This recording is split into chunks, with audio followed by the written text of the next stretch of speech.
Much. Thank you very much. And thank you very much also to a man named Matt Schlapp. What a job he's done. And to CPAC. I actually started quite a while ago in CPAC and came here, probably made my first real political speech, and I enjoyed it so much that I came back for a second one, then a third, then I said, what the hell, let's run for president, right? But it's wonderful to be back with so many great patriots, old friends, and brave, young conservatives. What a future you have.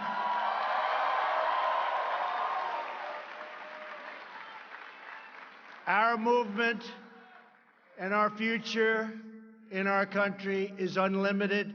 What we've done together has never been done. History, maybe of beyond our country, maybe in the history of the world. They came from the mountains and the valleys and the cities. They came from all over. And what we did in 2016, the election, we call it, with a capital E, it's never been done before, and we're going to do it, I think, again in 2020, and the numbers are going to be even bigger.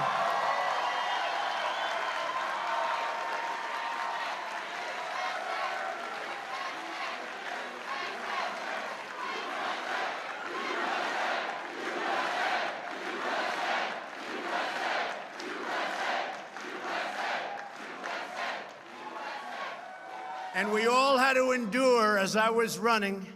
So you had 17 Republicans, plus me. And I was probably more of a conservative than a Republican. People just didn't quite understand that. They didn't understand it. I think now with what we've done with the judiciary and so many other things, I think they get it very well. And it's driving the other side crazy. But we all had to endure, remember? How many times did you hear for months and months, there is no way to 270? You know what that means, right? There is no way to 270. They couldn't get me there. We might as well have just given up. But there wasn't any way to 270. In fact, I actually went up to Maine to get one, and I did win the one, but we didn't need the one. We won Maine. We won our half of Maine, remember? You have Nebraska. We won both in Nebraska. We won the half we had to win in Maine. So we got the one, but we didn't need the one because we didn't get 270. We got 306 to 223. 223, 306.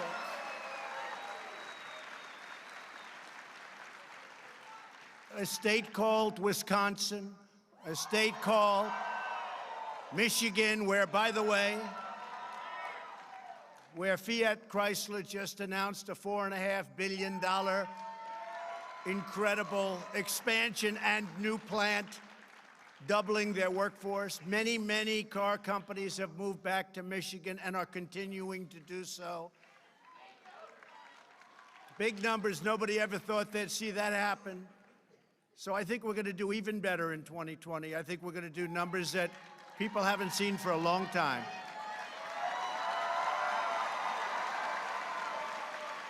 The men and women here today are on the front lines of protecting America's interest, defending America's value, and reclaiming our nation's priceless heritage. It's true. With your help, we are reversing decades of blunders and betrayals. These are serious, serious betrayals to our nation and to everything we stand for. It's been done by the failed ruling class that enriched foreign countries at our expense. It wasn't America first. In many cases, it was America last. Those days are over, long over.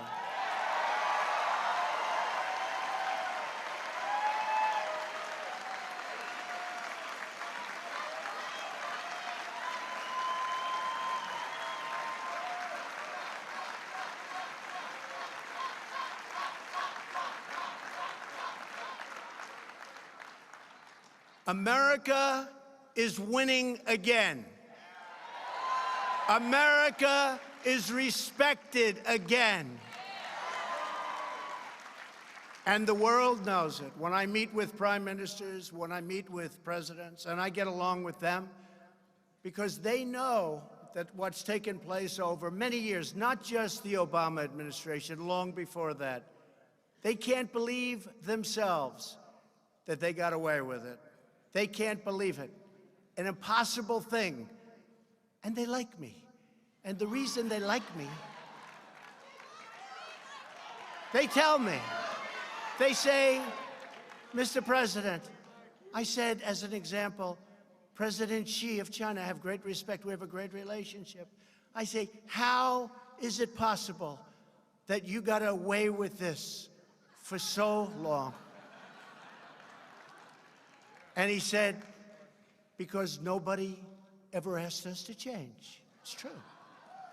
When they charge 40% tariffs on our cars going into China, and we charge them nothing coming into our country, when they raise their tariff from 10% to 25% and then to 40%, and they said to me, we expected that somebody would call and say, you can't do that. Nobody called, so we just left it.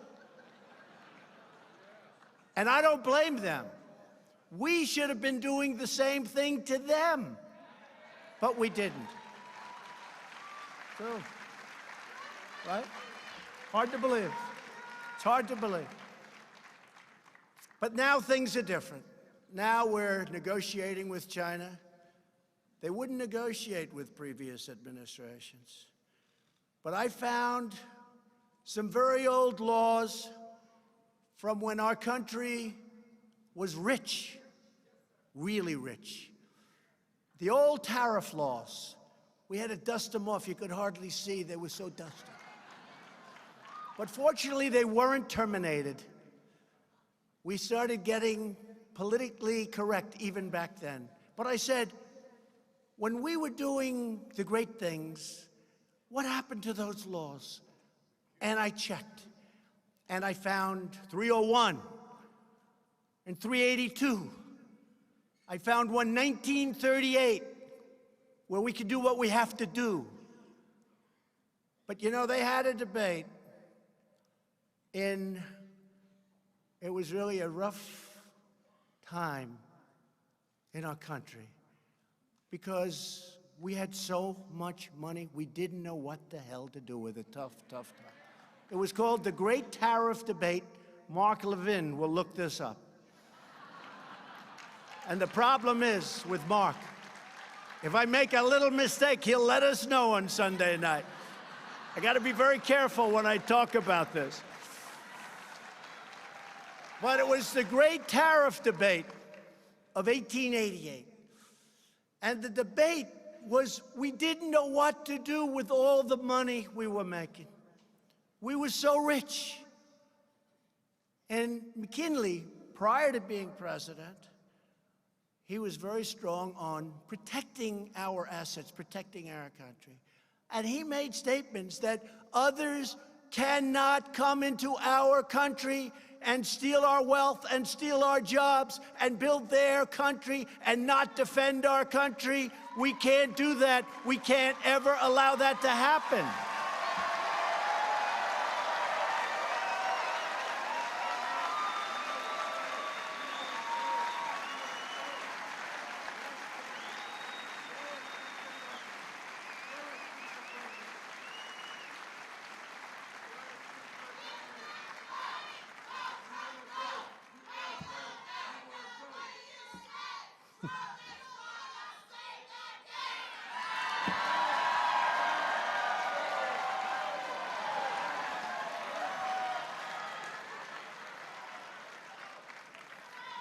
And you know, I don't know, maybe you know. You know, I'm totally off script, right? Thank you, darling. You know I'm totally off script right now. And this is how I got elected, by being off script.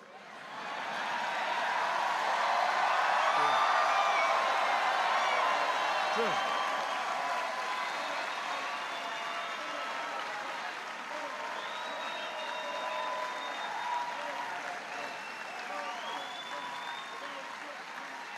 And if we don't go off script, our country's in big trouble, folks, because we have to get it back.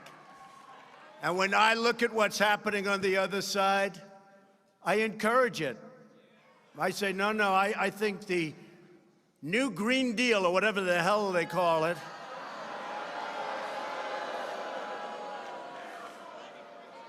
the Green New Deal, right? Green New Deal.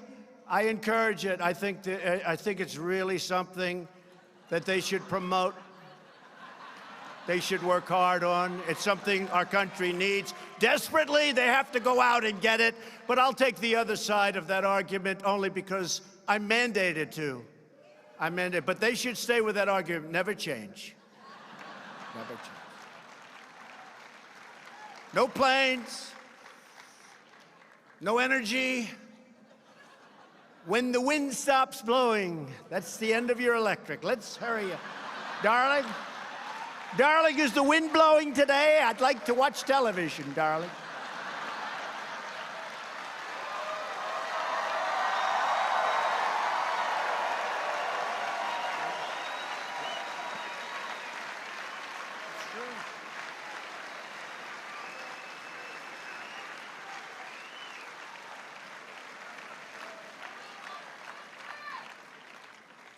No, but it's true. So the great tariff debate of 1888, and then we had so much money. We could do whatever we wanted. We built forces up that were incredible. Then in 1913, they ended tariffs, okay? They ended tariffs. Somebody got stupid, and they ended tariffs. They said, oh, it's okay for other nations to come in. I won't use a certain word because it's not politically, but everybody knows the word I'd love to use. Should I use it? I won't do it. Our great First Lady always said, don't use certain words, please. I say, but the audience wanted me to do it. She said, don't do it.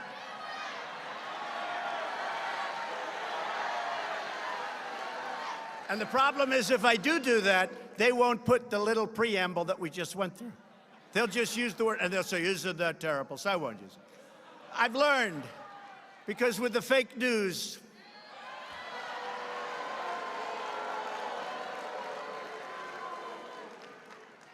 if you tell a joke, if you're sarcastic, if you're having fun with the audience, if you're on live television with millions of people and 25,000 people in an arena, and if you say something like, Russia, please, if you can, get us Hillary Clinton's emails. Please, Russia, please.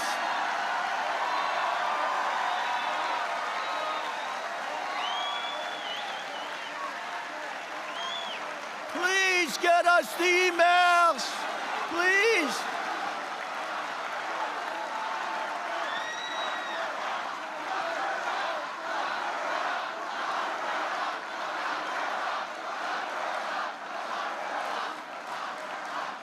So everybody's having a good time. I'm laughing. We're all having fun. And then that fake CNN and others say, he asked Russia to go get the emails. Horrible. I mean, I saw it like 2 weeks ago. I'm watching, and they're talking about one of the points. He asked Russia for the emails. These people are sick, and I'm telling you, they know the game. They know the game. And they play it dirty, dirtier than anybody's ever played the game. Dirtier than it's ever been played.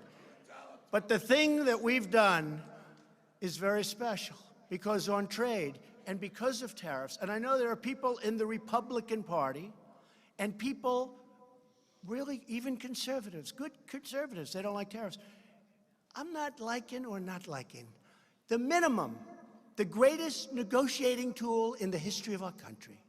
Do you think China would be sending their top representatives over? Right now, China's paying 25% tariff on $50 billion worth of technology goods. I was then going to charge them 25% on $200 billion. Not like 200 million, that's a lot. This is 200 with a B, billion. 200 billion. So, but I was nice because we're having a very strong negotiation, which, if it weren't for tariffs, and I tell this to President Xi, this is nothing to hide. I would never be talking like this because, in theory, it could hurt your negotiating position, but in my case, it can't, because it's true. I was nice, and I left it at 10% on $200 billion, and here's the beauty. We've lost so much money with China, $500 billion a year, and on trade is such a disaster, it's $507 billion a year. China, just one country. We lose with everybody, almost, but China's one country. $507 billion for many years. So the beauty is this. I have $250 billion more to put tariffs on. The numbers are staggering. Billions of dollars right now are pouring into our treasury. And for those of you that haven't done the research, if you look, of the 25%, our country, as it's turned out, because it's now been on there for a long while, and I'm in no rush because I'm fine with it. I'm fine with it. Of the 25 points, we've paid for 4 points, and China's paid for 21 points. Okay, 21. That's what the numbers are. It's very simple. You know, everyone said, oh, it's a tax on our... It's not really. And what China and other countries do sometimes is they will subsidize it. So the tax really is incredible, but what it is beyond everything else, I can negotiate. But then you have senators and a few congressmen, but not Mark Meadows. Where's the great Mark Meadows? He's here somewhere. Man, has he been there?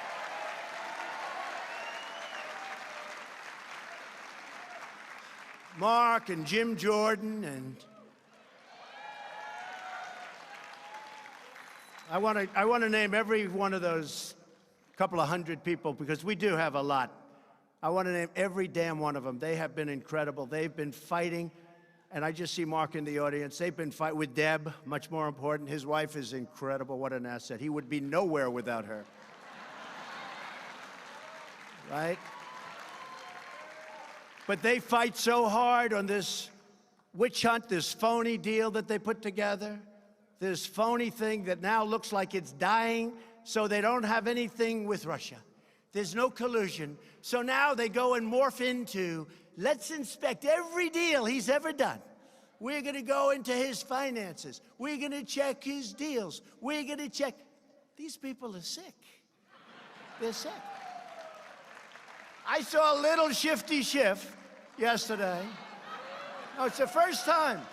He went into a meeting, and he said, we're going to look into his finances. I said, where did that come from? He always talked about Russia. Collusion with Russia. The collusion delusion. So now we're waiting for a report, and we'll find out whether or not, and who we're dealing with. We're waiting for a report by people that weren't elected. We had, think of this, we had the greatest election. In all fairness, I used to hear Andrew Jackson.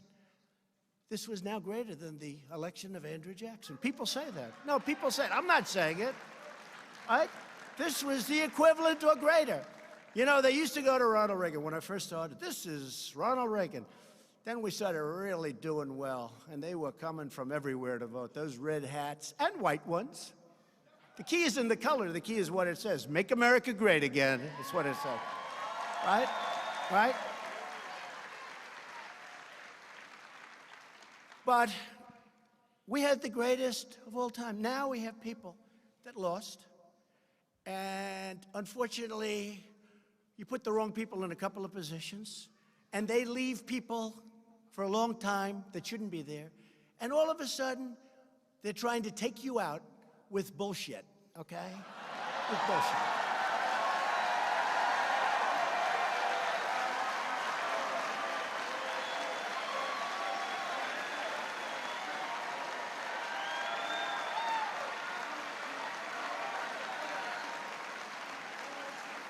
Now, Robert Mueller never received a vote. and neither did the person that appointed him. And as you know, the Attorney General says, I'm going to recuse myself. I'm going to recuse. And I said, why the hell didn't he tell me that before I put him in? How do you recuse yourself? But the person that appointed Robert Mueller never received a vote. Robert Mueller put 13 of the angriest Democrats in the history of our country on the commission. Now, how do you do that? These are angry, angry people. You take a look at them. One of them was involved with the Hillary Clinton Foundation running it. Another one has perhaps the worst reputation of any human being I've ever seen. All killers. In fact, it would have been actually better for them if they put half and half, and Mueller can do whatever he wants anyway, which he'll probably do. But we have conflicts. I had a nasty business transaction with Robert Mueller a number of years ago. I said, why isn't that mentioned? He wanted the job as FBI director. I mean, these are things that are out there. They know it. Why isn't that, and I didn't give it to him, why isn't that mentioned? Jim Comey, Lion James Comey, is his best friend. James Comey is his best friend. And those are a few of the conflicts. Other than that, it's wonderful. So everybody's waiting. I thought of it this morning, Mark, and I heard you made an incredible speech and statement today, Mark Levin. I heard it was incredible. And I was on the way, but I'll see it later. I guarantee I'll be watching it later. I have one of the great inventions in history. It's called TiVo. I think it's actually better than television, because television's practically useless without TiVo, right? But I'll be watching it later, Mark. But people that got no votes. But I heard this morning, President Trump is waiting for the Mueller report. I said, wait a minute, let me get this straight. So the Attorney General recuses himself, and I don't fire him. No obstruction. That's the other thing. If you use your rights, if you use your power, if you use Article 2, it's called obstruction, but only for Trump, for nobody else. So the Attorney General is weak and ineffective, and he doesn't do what he should have done. Somebody that never got a vote writes a powerful letter, horrible, about Comey. Every single Democrat said Comey should be fired, or worse if possible. Every Republican said everybody, in fact, when I fired Comey, I said, you know, First Lady, I said, Melania, I'm doing something today. I'm doing it because it really has to be done. He's bad. He's a bad guy. That's been proven now with all of the emails and the text. I'm doing something that has to be done. But you know the good news? It's going to be bipartisan. It's going to be so popular. It's going to be bipartisan. Every Democrat hates him. Every Republican hates him. He did a horrible job at the FBI. Speak to the real agents, the real people, because the people in the FBI are incredible people, not the sleaze on top.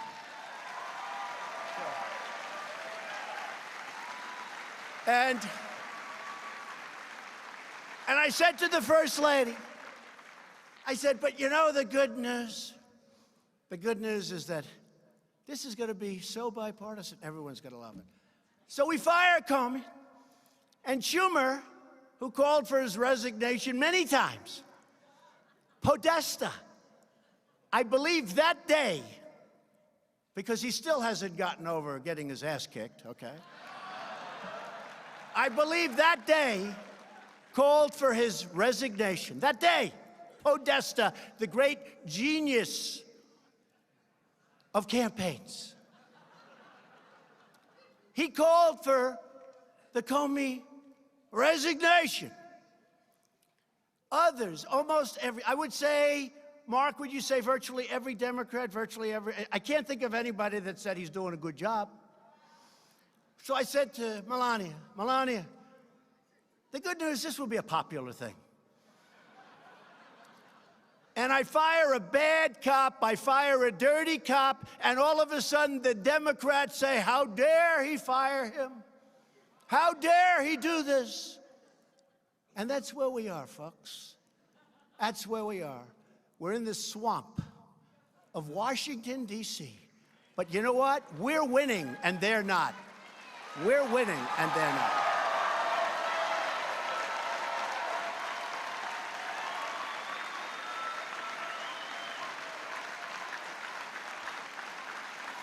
So just to finish,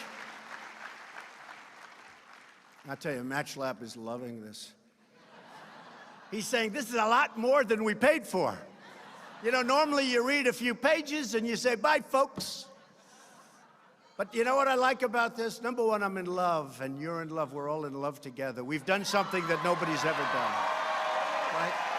It's easy.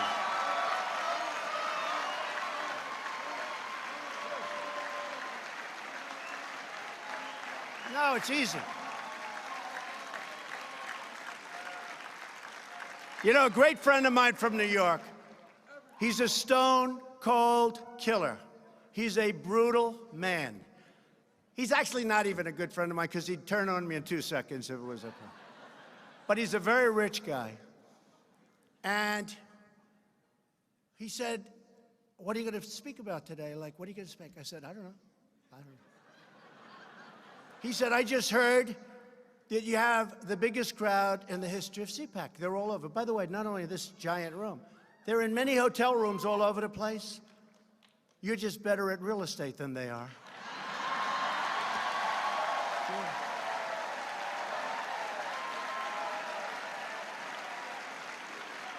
Yeah. But this guy, you all know his name, very rich guy, and he has a problem with a thing called public speaking. If he has to speak to more than like 5 people, he chokes. He can't breathe, you know. Are you okay? He kills people for a living, meaning mentally and financially. But if there's like an audience of 9, it's like... So he said to me, how the hell do you do that? And I said, it's easy. And the reason it's easy, I really mean this. There's so much love in this room. It's easy to talk. You can talk your heart out. You really can. There's love in this room. You can talk your heart out. It's easy.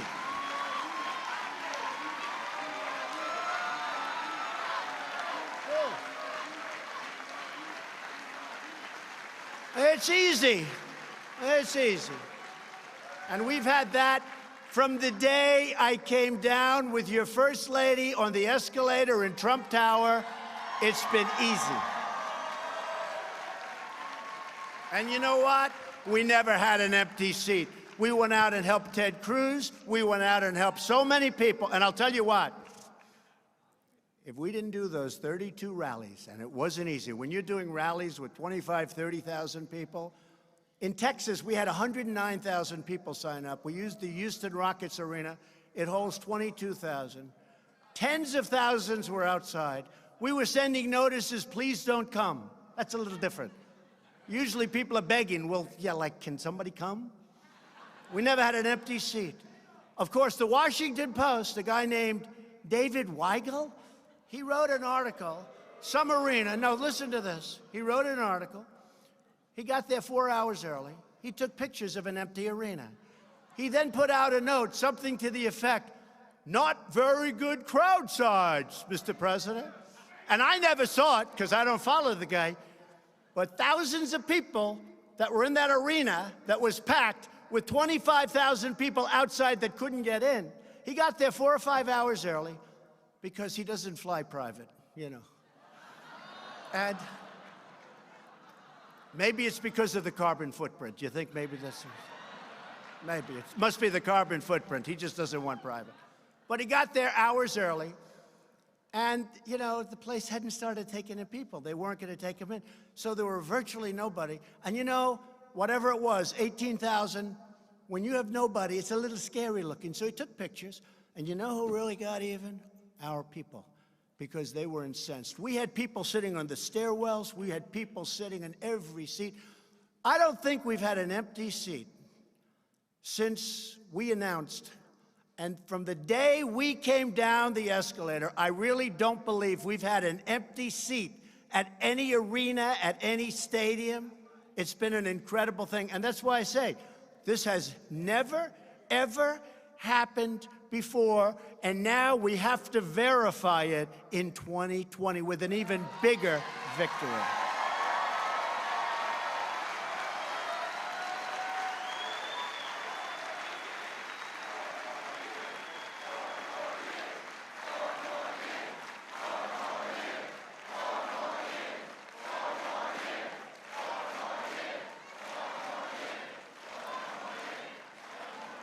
And by the way, just to finish that story, Chris, the great Sarah Huckabee and Mercedes, who is incredible, sitting right here. Mercedes, thank you.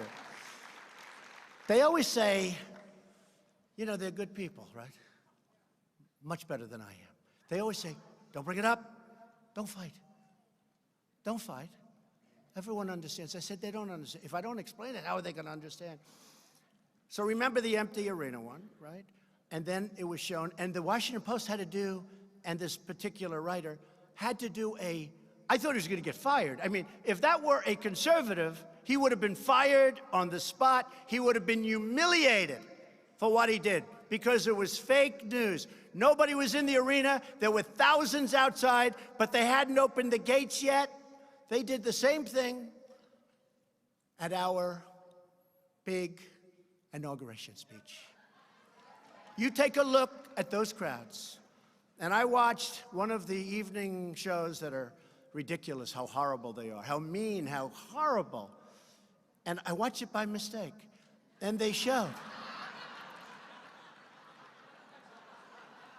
They showed from the White House all the way down. They showed from the they showed there were people, nobody's ever seen it. The Capitol, down to the Washington Monument. People, but I saw pictures that there were no people. Those pictures were taken hours before, right? And they always mention crowd size. He talks about crowd size. So I'm constantly bugging Mercedes whenever we have a slow moment. I say, Mercedes and Sarah, show them the pictures. Show them and compare them with what they put on television. Those pictures were taken hours before. And remember this also, not that Obama would ever do this, but we had fencing all the way down to the Washington Monument, and it was raining, and it was wet, and the grass was wet. And women and men, and I consider them totally equal, so I'm not going to say it's harder. In fact, it's probably, with the men I know, it's actually easier for the women to make the walk, right? But they had to walk all the way down. They had to walk with high heels in many cases. They had to walk all the way down to the Washington Monument and then back. And I looked and I made a speech and I said before I got on, I said to the people that were sitting next to me, I've never seen anything like this. Look at that crowd. And it was wide. Wide. We had a crowd, I've never seen anything like it. And I have to live with crowd size. It's all a phony deal, folks. But I saw a picture just the other night of practically no people. It was taken hours before our great day. That was a great day for us. That was a great, great day. People came from all over. People came from all over. So Sarah said, and Mercedes said, sir, it doesn't matter. Nobody cares. I said, but I care. And people care. People care. So what I'm going to do is I'll give it to the great one. I'll give it to Mark Levin. And I'll give him the picture. And then I'll show you where they showed just the other day an empty field, like nobody on it. And you'll see the sun, you know, you can see it's very dark because the sun's like starting to rise, right? And you can have some fun. You're going to get big ratings on your show, I'll tell you that. Sunday night, everybody. Sunday night. Huh? 10 o'clock, right? Sunday night at 10 o'clock. Thank you. I knew that, actually, but thank you. All right, now let's get back into what I'm here for. And don't fall asleep. Don't fall asleep, right? Don't fall asleep.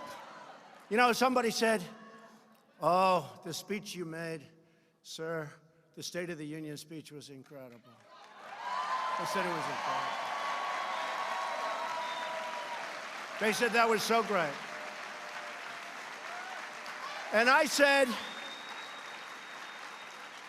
I did. I got great reviews even from some of the really bad ones out there. Of course, by the following morning, they had to change because the head people called them, what are you doing? A lot of it's not the people on television, you know. A lot of it's their bosses, which someday we're going to have to figure out why, Meadows, why that is. Because, you know, if you're building a great country, you have the best employment and unemployment numbers we've ever had. More people are working today in the United States than ever before in the history of our country. And you say, why are they upset by that? Why? Why are they upset by that? We've slashed 30,000 pages of job-killing regulations from the Federal Register. That's an all-time record in the history of the United States, even by presidents that are there for 8 years and in one case more.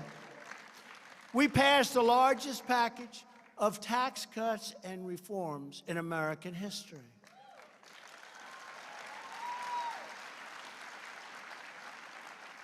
And we got rid of the individual mandate, which was a big deal, which should lead to the ending of the disaster known as Obamacare. It should. The great state of Texas has a case, and it was literally based on the individual mandate. Now that it's gone, I don't know how they rule against it. Now we'll have to find out. But that'll soon be up in the Supreme Court of the United States, I hope. And we're going to see what happens. And then we're going to get together with the Democrats and come up with really great health care, okay? Really great health care. And one of the other things we did in our tax package is ANWR, perhaps the largest field in the world, oil and gas. I got it approved. And I didn't want to get it approved for a certain reason, because I thought somebody treated me very badly. Very badly. Don't get that vote very often. And I said, you know, I don't want to get it. Then I get a call from a friend of mine, and he's in the oil business. He's not asking for anything, but he really is a knowledgeable guy when it comes to oil and gas.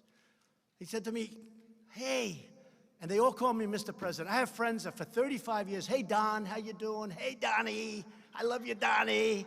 For 35 years, now they call, Mr. President, sir. How are you? I have a friend, very rich guy, Richard Lefrak in New York, builder, good builder. He calls me all my life. Hey, Don, how you doing? I've known this guy so long, from kindergarten. It's true. Hi, Don, how you doing? How's everything? And now, I get a call the other day. Mr. President, how are you, sir? How are you? I said, Richard, lighten up. Lighten up. Call me Donald. Richard, call me Donald. You've known me for, I don't want to say because I don't want my wife to hear the number. But it's true. Actually, that's true. That's actually true. Richard came up. He said, I've known your husband for 65 years. I said, don't say that. I say 20, 25, 30. Don't say 65 years. But I said, Richard, call me Donald like you always do. Call me Don. Okay, Don. Okay. He gets his breath. 2 minutes later, Mr. President, thank you. But maybe that's a good thing. That's called respect for the office, right? Maybe that's a good thing, right? Many of my friends.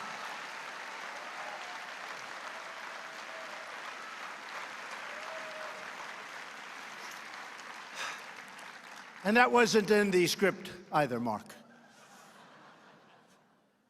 But we're renegotiating right now horrible trade deals that we're cracking down, and we are really doing a number, cracking down on countries that cheat and standing up for the American worker for the first time in many, many decades.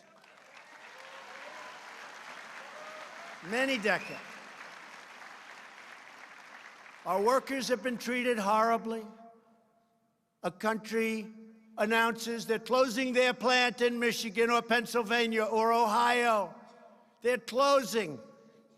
They're closing a plant. They're going to move to Mexico. They're going to move to China. They're going to move someplace else. They fire all their workers. And then they sell their cars. No tax. Just make them in Mexico, sell them back to here. No tax, no nothing. Those days are all gone, folks. They're all gone. They're all gone. And in the new deal with Mexico and Canada called the USMCA, it's very, very hard, prohibitively hard, for a company to fire its 4,000 workers and move to Mexico or some other location. It's now a very costly. They can do it, I guess, if they want, but it's costly. It's painful. It used to be almost, I've been talking about this for a long time. I used to say, it's almost like we're giving them an incentive to leave our country. Again, I'm for America first. That wasn't for America first. And we have great companies that are now moving back to our country. They're coming back in. They're coming back in. And by the way, you know I'm building the wall. We're finishing the wall. We got a lot of money. It's in the thing.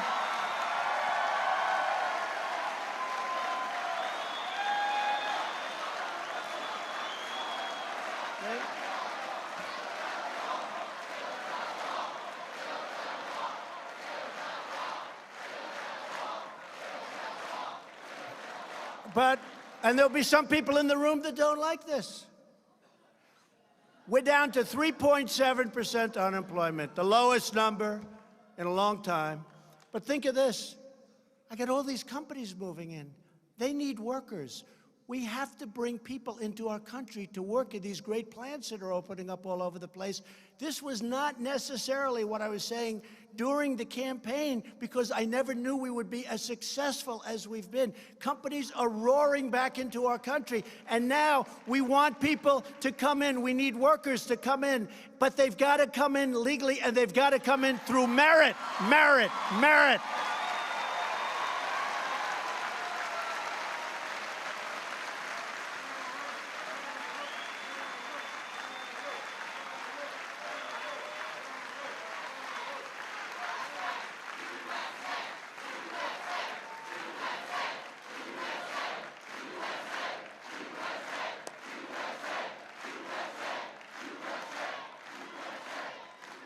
They've got to come in through merit. They have to be people that can help us. They have to be people that can love our country, not hate our country.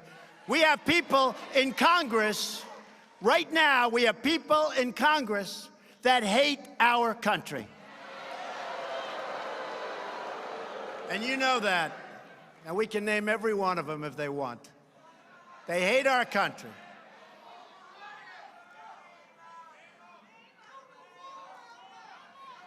Sad. It's very sad. When I see some of the things being made, the statements being made, it's very, very sad. And find out, how did they do in their country? Just ask them, how did they do? Did they do well? Were they succeeding? Just ask that question. Somebody would say, oh, that's terrible that he brings that up, but that's okay. I don't mind. I'll bring it up. How did they do in their country? Not so good. Not so good. But we need workers. We have to bring in workers. One other thing, because we have a lot of people here that are important people in terms of votes. We have some senators. We have some congressmen. When a senator tells us that he's a free trader, so am I. I'm a fair trader. I'm a free trader. But when a senator said we can't do tariffs where we make a fortune, or at a minimum, we're able to use this tremendous power that I found. Tremendous, old stuff, nobody even knew it existed.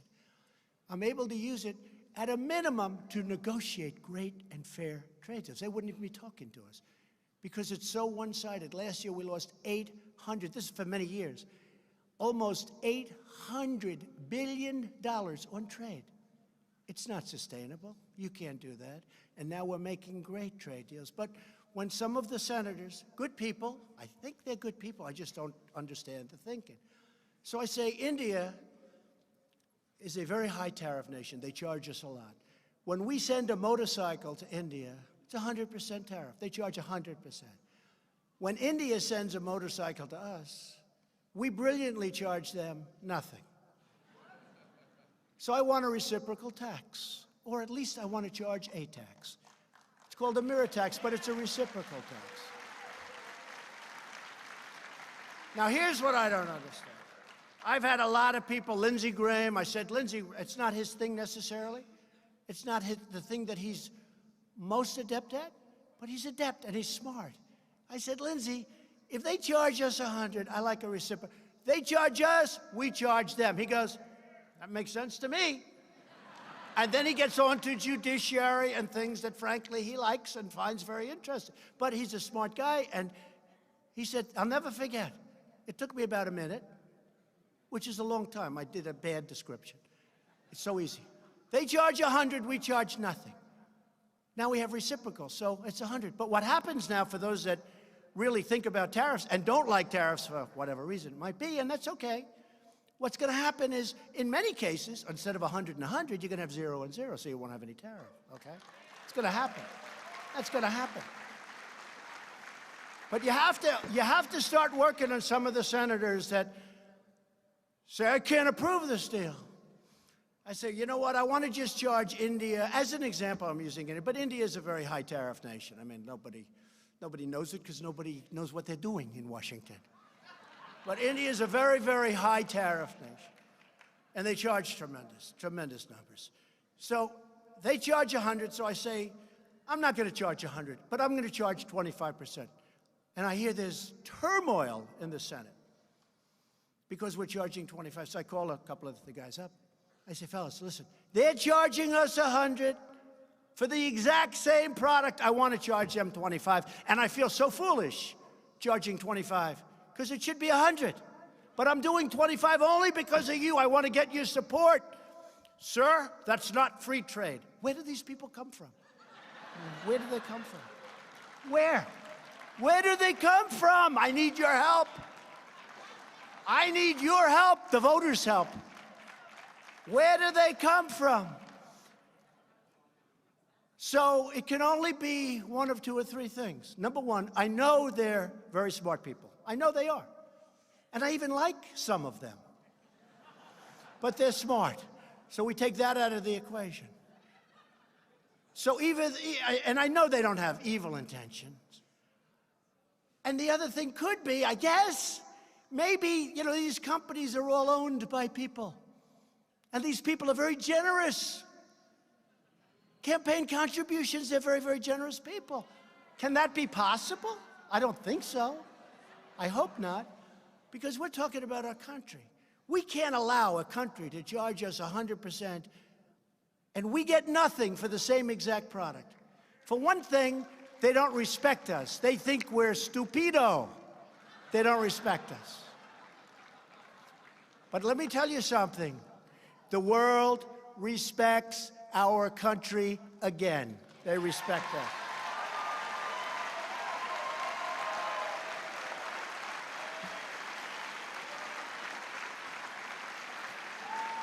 And America is now booming like never before. Other countries are doing very poorly. Other countries are doing very poorly. And that makes it even harder for us to be successful. Plus, we have a gentleman that likes raising interest rates in the Fed. We have a gentleman that loves quantitative tightening in the Fed. We have a gentleman that likes a very strong dollar in the Fed. So with all of those things, and we want a strong dollar, but let's be reasonable. You understand that. With all of that, we're doing great. Can you imagine if we left interest rates where they were? There's no inflation, essentially. There's no inflation. Can you imagine if we left interest rates where they were?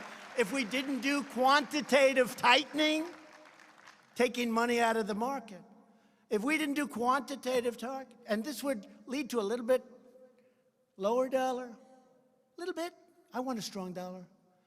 But I want a dollar that's going to be great for our country, not a dollar that's so strong that it is prohibitive for us to be dealing with other nations and taking their business.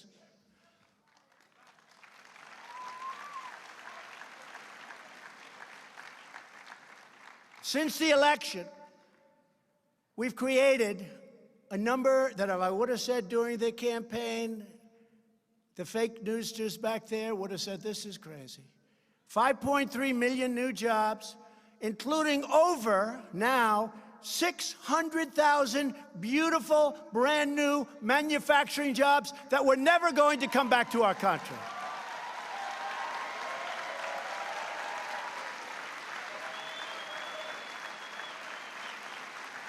These are jobs that were never coming back to our country. Remember? Not to talk badly about the other administration, but if that theory went forward with crooked Hillary winning the election, instead of being up almost 50% with the stock market, you would have been down 50%. It was heading down. It was going to be a disaster. We have nearly 5 million Americans that have been lifted off of food stamps. Nobody ever thought that was possible.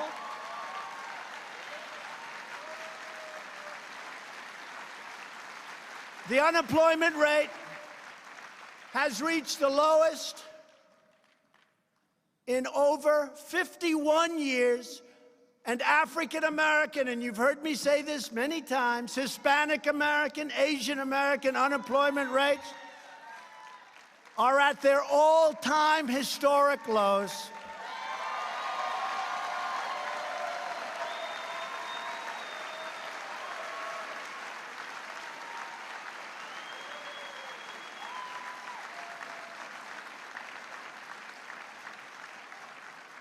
And African-American income has reached an all-time high. So when I'm on the debate stage with one of these maniacs, I mean, trains to Hawaii. How do you get to Europe? We haven't figured that one out yet. We don't use airplanes anymore. You saw what I'm doing in California, right? They have a fast train. The fast train goes from San Francisco to Los Angeles. It's over budget by hundreds of billions of dollars. So they have a great idea. The new governor, nice guy. He is a nice guy. When I'm with him face to face, nice. When he speaks about me, not so nice. But face to face, he loves me. Called me up. He said, you're a great president. You're doing a great job. He actually did 2 weeks ago, 3 weeks ago. He'll probably deny it. But check the phone records at the White House. Everybody else does. Check them. Check them. Check them. Called me up 3 or 4 weeks ago. I think they need some forest money because, honestly, the management of the forest is very bad, and that's one of the problems they have. I said, you got to get those forests. We can't keep sending billions and billions and losing hundreds of lives, more importantly. Got to clean it up. It's called management. When a tree falls, you can't let the environmentalists say you can't take that tree out. It becomes like a matchstick, that tree. It hits a flame, it goes up. The leaves, every once in a while, you have to remove the leaves because they are so... A guy smoking a cigarette, he throws it away. He doesn't mean it. The thing catches on fire. We'll lose 400,000 acres and people are killed. You got to have management. But he called me up the other day, recently, let's say 4 weeks ago or so. He said, I just want to tell you, you're a great president. And you're one of the smartest people I've ever met. That's what he said. Now, that's what he said. Will he admit it? No, I doubt it. But that's what he said. And you're doing a great job. And then he did start talking about, in all fairness, additional money for the fire, which is, it's okay.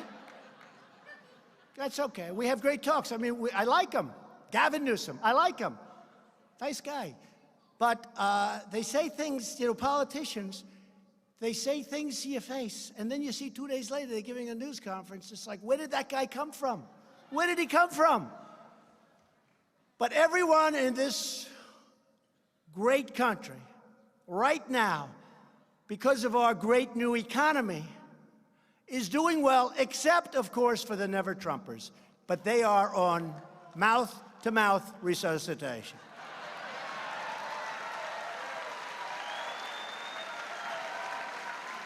It's mouth-to-mouth.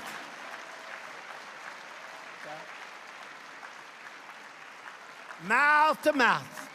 They're hanging in. There are a couple of them. I mean, these guys have gotten me wrong. Not only never-Trumpers. You have never-Trumpers. You have certain hardline. They're basically dishonest people because, look, let's face it.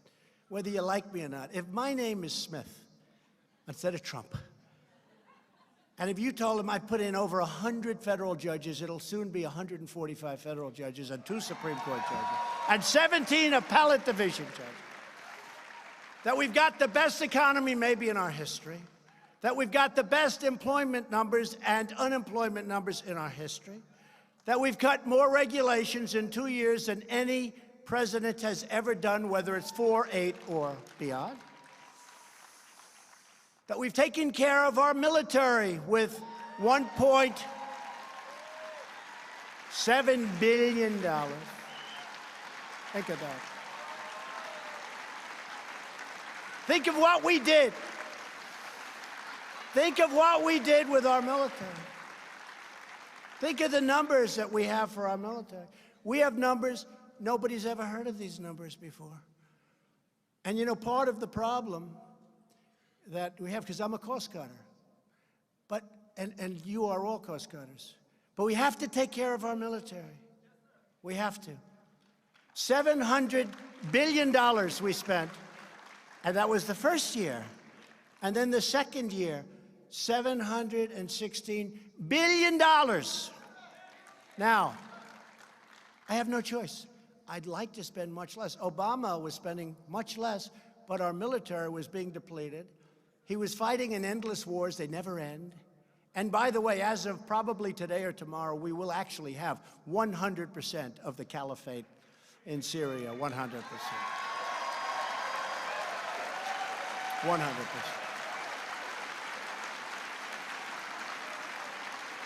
And we'll leave a small group of guys and gals, but we want to bring our people back home.